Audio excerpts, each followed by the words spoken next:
So welcome to our Ask the Expert.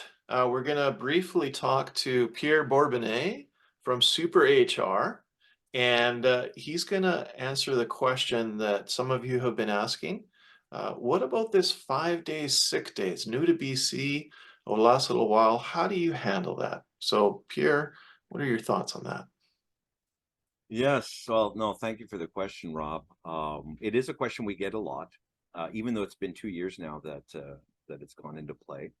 Uh, you know, how do I do this as a small business owner? This is the question that we get. It's like, well, 5 paid sick days. So, well, you know, I just hired Bobby.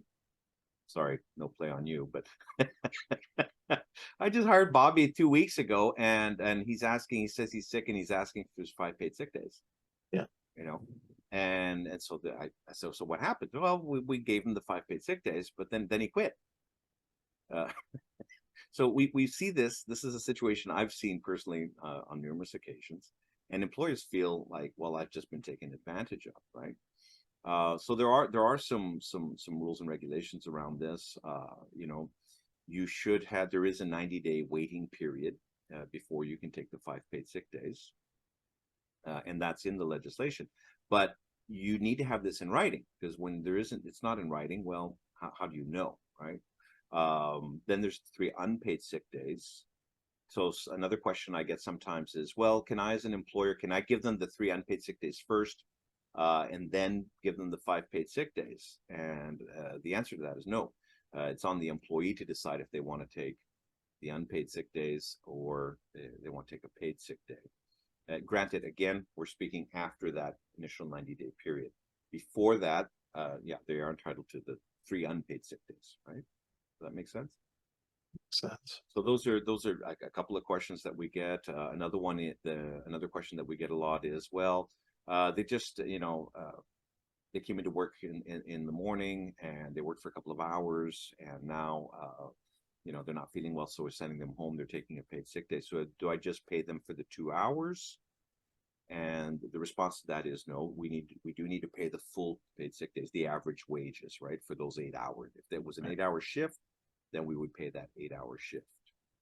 Yeah. That's another typical question that we get.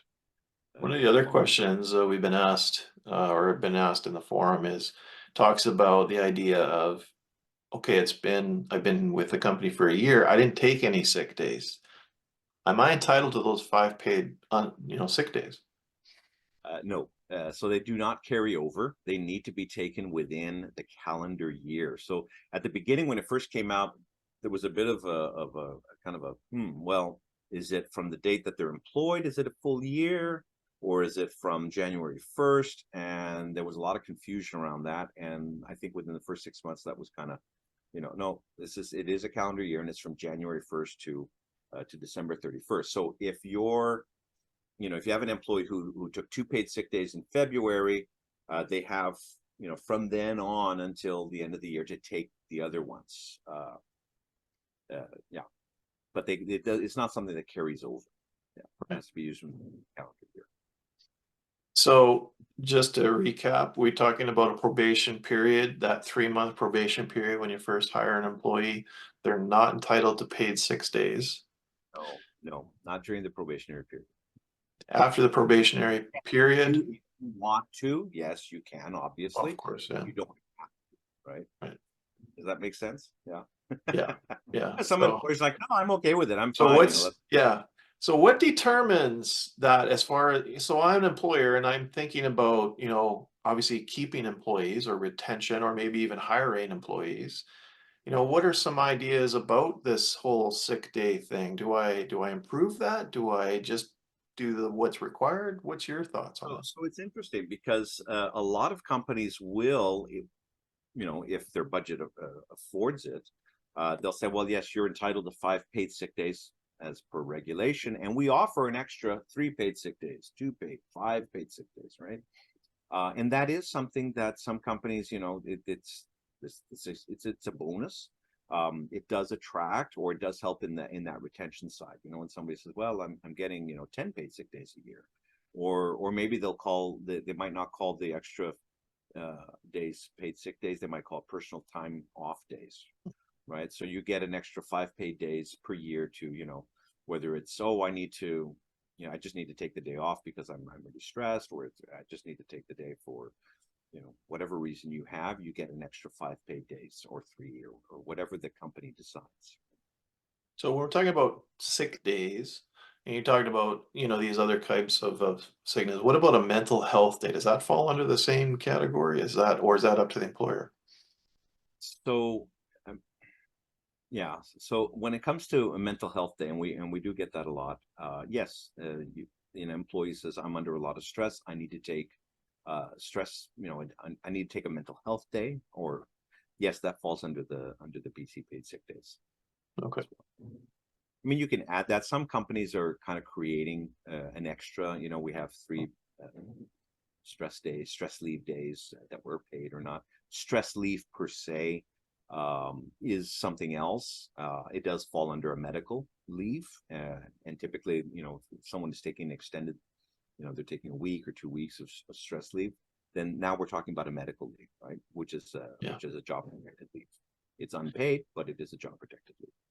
So one of the things you mentioned before is in your hiring practices, when you're doing even the interviews, et cetera, and you're considering hiring somebody, the idea of communicating this policy, whatever that is, to the employees, how important is that? Or is it something you worry about later? Well, it's especially if you're, if you're a small business and you're looking to hire people, and you have these kind of extras and things, that is huge. Put it out there, in that in the job description, or in the ad, let's say in the advertisement, saying we offer what. First of all, you're saying, what the job is. These are what we require. But this is what we're offering as well. So you'd want to put that in there, because those are things that do attract anything that goes above and beyond, right? So it could be a benefits plan that you have. It could be every other Friday afternoon, you get off, or whatever it is that you decide as an organization or as a company to do. Anything that is a benefit like that, you would certainly want to put that out there. Absolutely. Mhm. It used to be, if I can say this, it used to be where when people would go in for an interview, they would be asked, why do you want to come work for our company? Things have changed. We're in a very different time right now, and there is a labor shortage, and there will be probably till the end of the decade. So nowadays, it's basically, candidates are saying, why should I come work for you? Like, what's in it for me? And making that switch for employers, I know can be a little difficult sometimes, because they're just kind of not used to it. What do you mean? Now I have to do a song and dance for you? I'm offering you money, right? But that is kind of the situation. You'll take it and you'll like it, right? So you, and besides, you also want to attract people that are in line with your values and your culture, right? So you need to put it out there. Anything else about sick days that we need to know? Well, What about long-term sickness? What is that? How does that affect the employee relationship? So, let's say that someone comes, or that they're going to be they have an operation, and that's coming up. They need a surgery, and so they haven't taken any sick days. They take their 5 paid sick days. The recovery is going to be, maybe it was a protracted surgery, or the doctors are saying, look, recovery is going to be 2 months or 3 months. These are very real things. In which case, okay, so they take their 5 paid sick days. After that, we're looking at a medical leave. And it's important for employers and employees to know and understand not only what the regulation says about, sick leaves and as a job protected leave, but also to have good communication between employer and employee along these lines. So I'm going to go in, I'm an employee, I'm up for surgery in a couple of months. The recovery period, they're not sure, it could take a month or 2. So, you want to discuss this with the employer. The employer wants to have this information so we can plan accordingly, because we may need to we're going to have to fill in your either we're going to spread the work out between everyone else, We might bring in a casual employee or someone part-time to fill in, or maybe even an independent contractor to just kind of fill in that space for that time being. But we also want to make sure that our employees, especially when we're looking at it from a point of, this is a great employee, we want to retain them. We don't want them to feel that they're being abandoned. So we want to be checking in on them. We want to make sure they understand their job is here for them. How can we help them? Some employers, they're going to go above and beyond, and they're going to say, well, look, take that time. I pay you a few more days, again, depending on budget, or we're going to make sure that, you get if you have a short-term disability plan, that they can access that right away. Other employers are like, well, okay, well, this is what our budget constraints is. We just do the minimum that is required by law. Here's your ROE, medical leave. Now you can go and take EI for the next 2 months while you recover. Your job is here because, again, medical leaves are job protected leaves. Right. This is very, very important. And then bring them back, but maintain a good communication in between, and also, when they're ready to come back, we want to make sure that they are in full physical condition to return. So we want them to bring back a functional abilities form from their doctor, and just following the right, doing things the right way, right?